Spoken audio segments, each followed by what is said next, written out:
My grandmother left me a crumbling old house in a distant village as my share of the inheritance, while my brother inherited a 3-bedroom apartment in the capital. When my husband heard, he called me useless and threw me out. I had no choice but to go to the village. But the moment I stepped through the door of that old house, I froze in disbelief. But before we continue, drop a comment below and let us know which country you're watching from. Let's get into it. The tension in the notary's office was suffocating, thick like fog before a storm. Olga could feel it closing in with each beat of her heart. The room smelled like moldy files and forgotten years, like time itself had settled in the corners. The lawyer, pale and sharp-featured in his tailored suit, cleared his throat and adjusted his glasses before reading aloud the last testament of Maria Stepanovna, their grandmother. Anton, Olga's older brother, lounged smugly in his seat, clearly anticipating good news. He was always the golden child, a polished entrepreneur thriving in the city. Olga had always lived in his shadow, soft-spoken, practical, a librarian without wealth or status. To her family, she often felt invisible. The property at the listed address shall be passed to my grandson, Anton Sergeyevich. The lawyer's words came out dry and lifeless, yet they hit Olga like a hammer. Anton flashed her a quick, victorious smirk. She sat frozen, trying to breathe evenly. Deep down, she knew their grandmother had favored Anton, but still she'd hoped for something fair. And the house located in the village of Zareka, along with all associated buildings and land, shall be inherited by my granddaughter, Olga Sergeyevna. Olga went pale. Zareka. That run-down house from her childhood memories. Surely this was a mistake. What could she possibly do with a decrepit building in the middle of nowhere? Anton laughed aloud, unable to hide his amusement. Well, at least you got something, Olga. Didn't expect much from Grandma, did you? What now? Going to become a woodcutter? She stayed quiet, though fury and shame boiled inside. His words stung, but what hurt more was the implication behind them. Had her grandmother really thought so little of her? As the lawyer wrapped up the formalities, Anton gathered his documents and left in high spirits. Don't forget to sell that dump, he called out half-mocking. Or the taxes'll swallow you whole. The lawyer handed Olga the keys and papers. She walked out in a trance. Outside, her husband Igor was waiting, arms crossed and face dark with irritation. Well, he asked curtly. Olga explained. He listened, expression souring with every word. When she finished, he exploded. A village shack. You've got to be kidding. You couldn't even get one thing right. Do you have any idea what we could have done with an apartment in the capital? But no, you got garbage. You're just pathetic. His words were like knives. Worse than Anton's gloating. She had stood by Igor through everything, always trying to be the supportive wife, never complaining. And this was the thanks she got. Igor, please, she began, but he interrupted her sharply. No more. You've had it. Get your stuff and leave. I'm done wasting my life with you. Just like that, her life unraveled. No home, no husband, no one to turn to. Only a set of old keys and the faint memory of a dusty house. Olga refused to cry in front of him. She packed her things in silence and walked out of the apartment they once shared. She had no clear plan, just one thought in her mind. I need to get away. Without a second guess, she bought a bus ticket to Zareka. She didn't care what she'd find there. She only needed space, time, and somewhere, anywhere to begin again. The ride was long, filled with potholes and silence. Faded fields and gray trees rolled by as the bus crawled toward the unknown. Olga gazed out the bus window, hoping the bleak scenery would quiet the storm in her mind. Her thoughts wandered to her grandmother, those gentle eyes, the voice that always soothed her as a child. Maybe, just maybe, the old house held more than crumbling walls, maybe it held answers.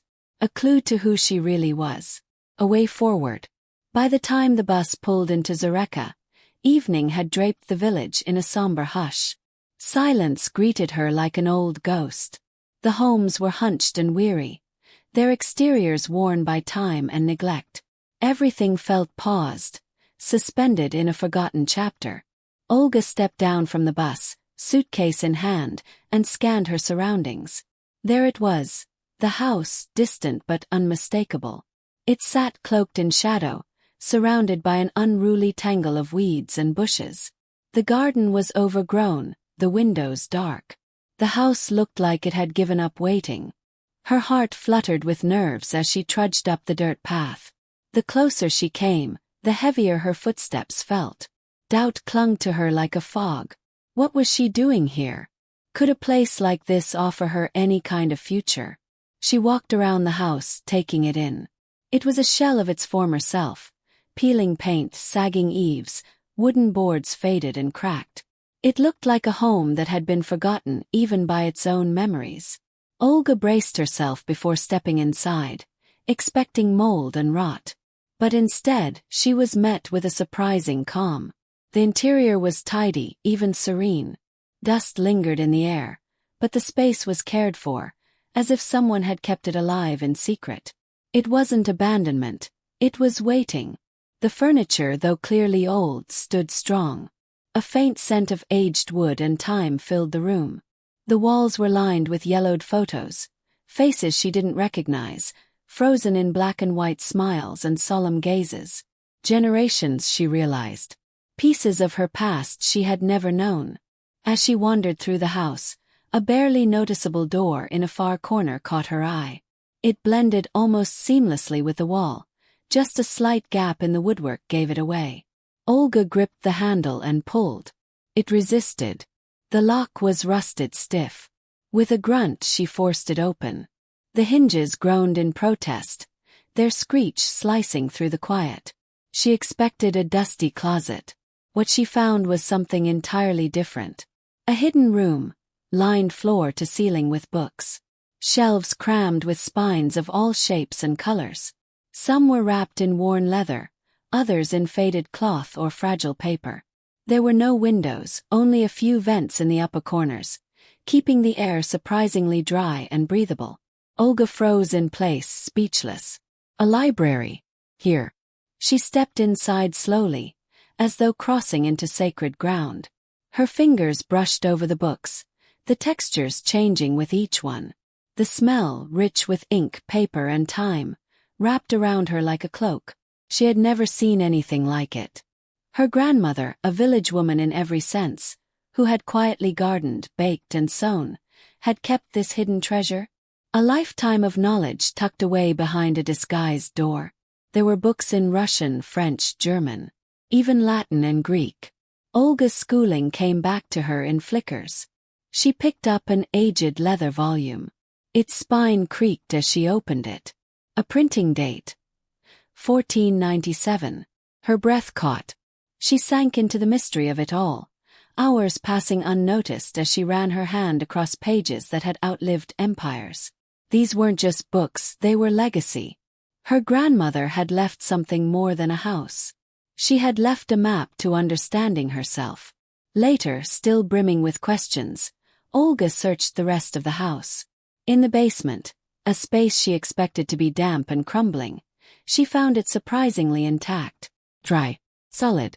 A tarp lay draped over something in the corner. She pulled it back and gasped. A hulking, old-fashioned safe sat beneath the dust.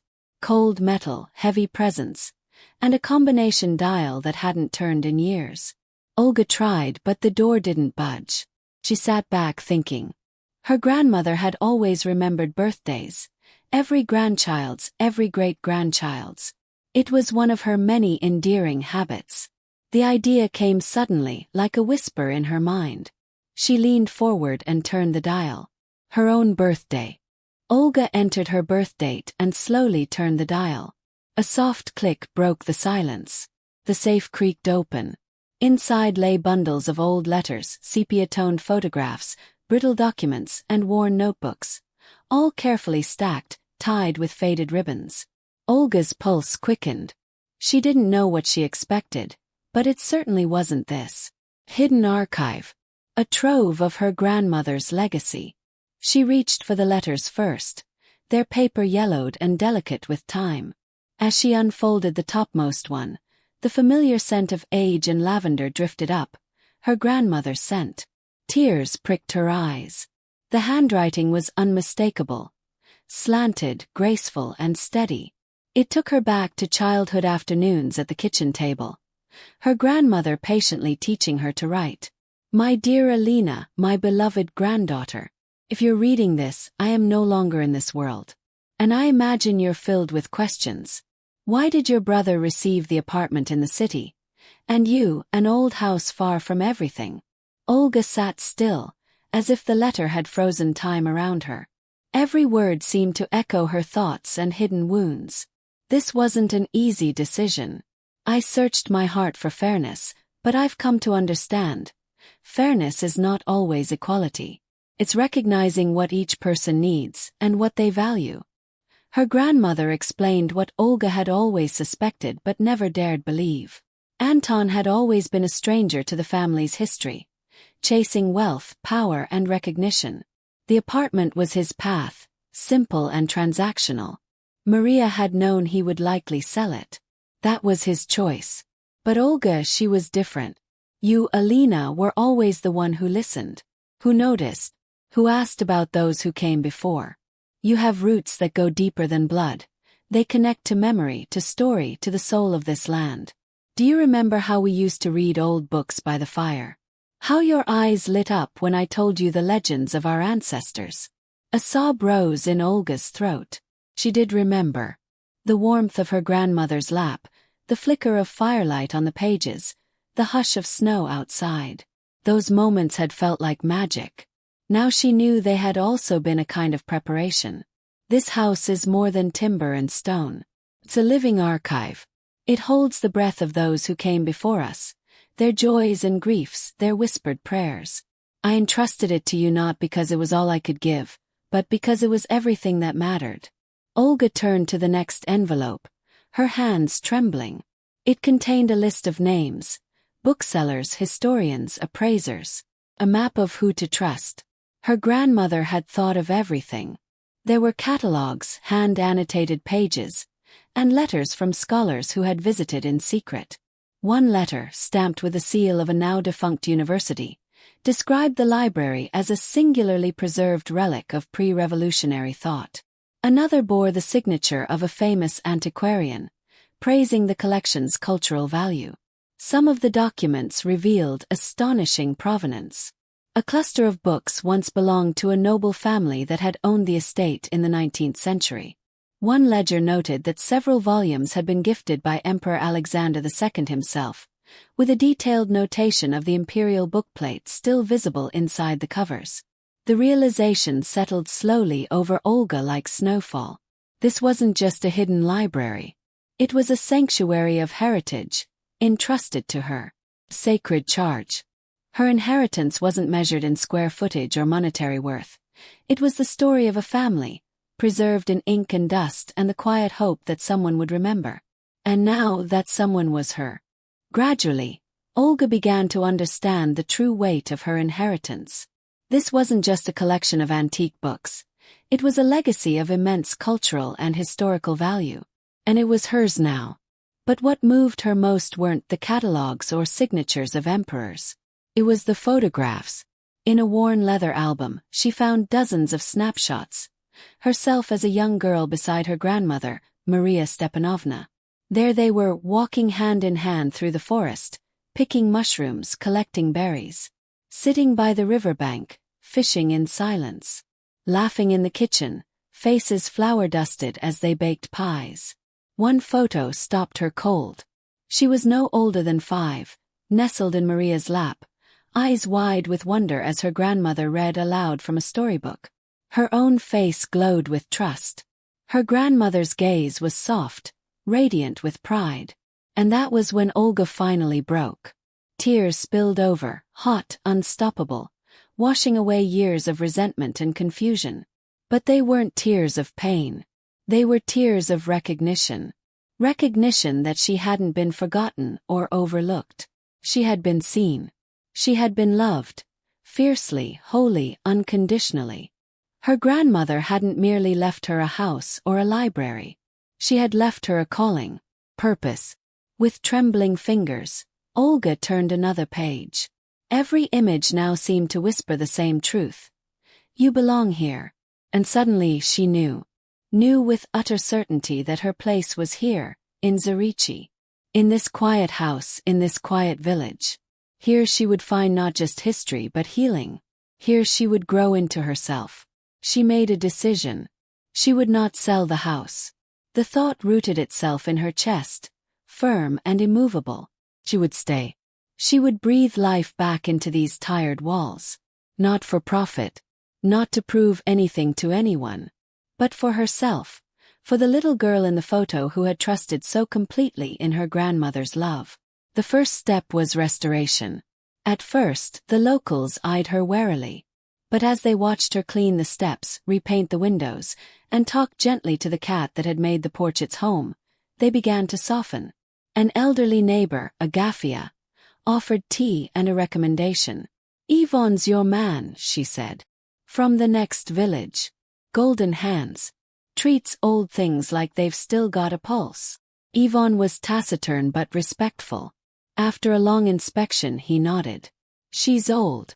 But she's got a good spine. She'll stand. Olga's relief was palpable. They agreed on a fair price. Work would begin within the week. Next came the library. Knowing she lacked the expertise, Olga reached out to several antiquarian bookstores in Moscow, sending careful photographs of the most intriguing titles. One shop replied promptly. They would send an expert. 2 days later a young man arrived. Modest, sharp-eyed, bespectacled. He introduced himself as Kr. He moved through the room slowly, reverently, pulling gloves on before touching anything. Finally he looked up and said, "You have something extraordinary here."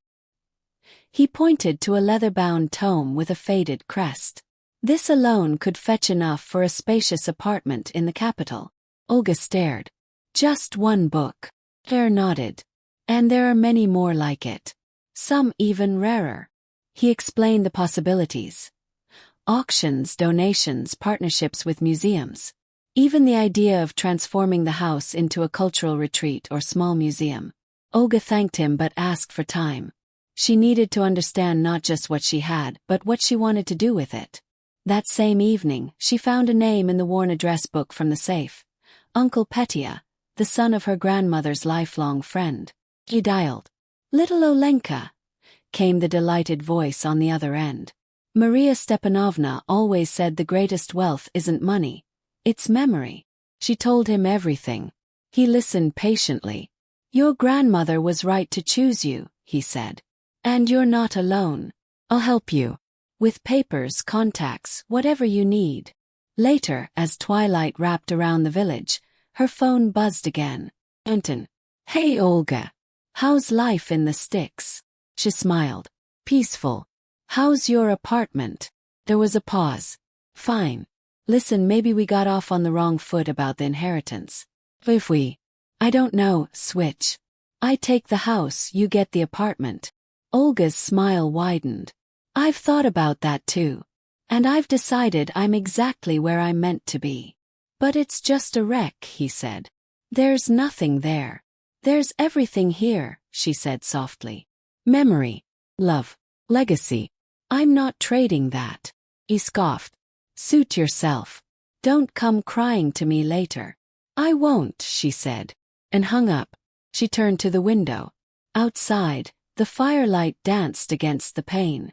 The logs crackled warmly in the hearth. The wind hummed through the birches like a lullaby. She felt whole. She was no longer the girl who had been left behind. She was the woman who had chosen to stay. Olga reached for one of the books Kr had praised and opened it to the first page. The scent of leather and time welcomed her like an embrace. The words on the page shimmered with life, drawing her into a history that now belonged to her. She closed the book gently, turned off the lamp, and went to bed. And that night she dreamed. In her dream, her grandmother's voice came clear and strong. "I always believed in you, Olenka.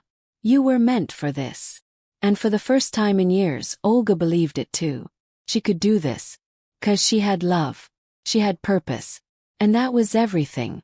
The next morning, the sky blushed with sunrise. The air was crisp, clean. Birds stirred in the trees.